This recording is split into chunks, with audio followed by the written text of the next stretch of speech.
There once was a king who was mad. It was really most terribly sad. They said, "George, do you know, to the sea you must go, and then you won't feel so bad." George the Third had been ill, very ill. Actually, the doctors thought that he was stark, raving mad.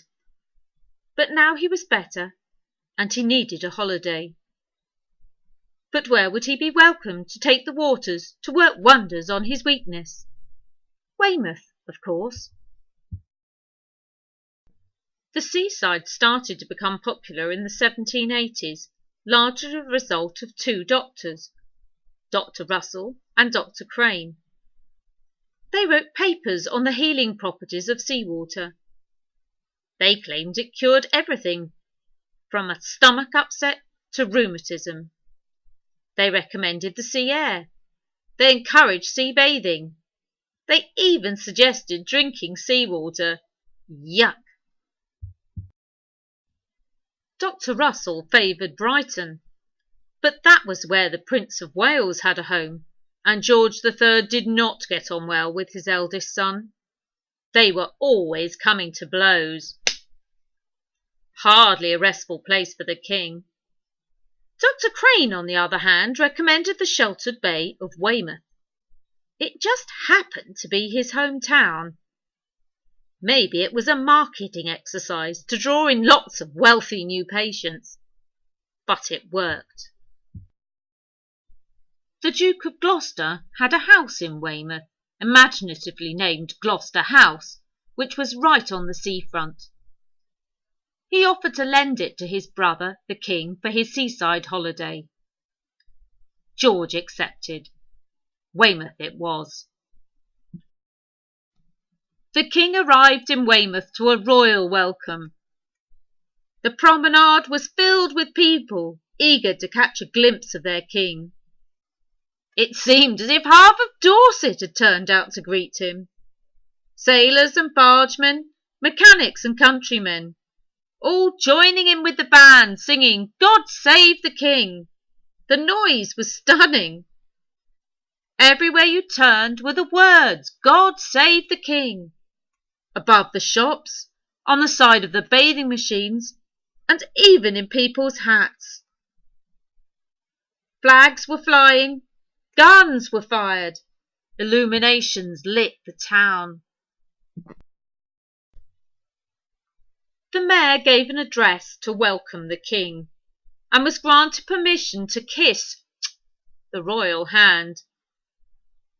But what a disgrace! The mayor did not bend his knee before his king. The king's man hurriedly pointed out his error. "You should have knelt, sir."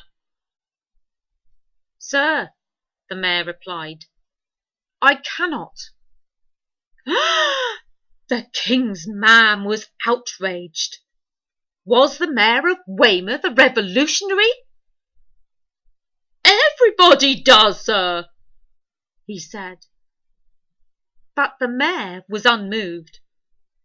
"Sir," he replied, "I have a wooden leg."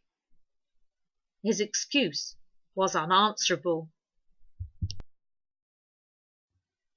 But it was for the healing waters of Weymouth that the king had come, and into the sea he must go. To venture into the waters, you hired a bathing machine, like a little beach hut on wheels. It normally cost 6pence a go, but I don't suppose the king had to pay. Into his bathing machine George was bundled, and then pulled out to sea by a horse who had somehow got used to the business of walking through the waves. Further and further the horse plodded, until the bathing machine was at a suitable depth. The bathing machine door opened, and George gingerly descended the steps. Down, down, down into the cold water, with a buxom helper at his side. Other bathing machines clustered around, but there were no ladies inside.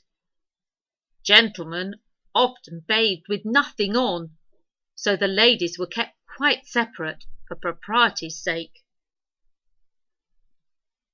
You were not supposed to swim, but to be dipped, rather like dipping a cherry into chocolate. The experience was supposed to be improving. The king relaxed.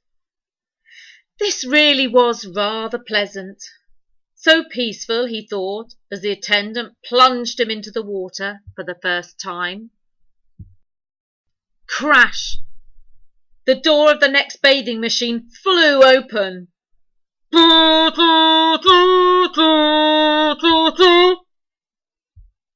Inside the next bathing machine was not another bather, but a band who started playing God Save Great George our King very loudly as soon as the king went under the water. The peace was shattered, but George smiled. It was so gratifying to be in the midst of such loyal citizens. George III came to Weymouth to stay. When he bathed, the band started to play. Though the mayor could not kneel, they all sang out with zeal, God save the king! Hip hooray!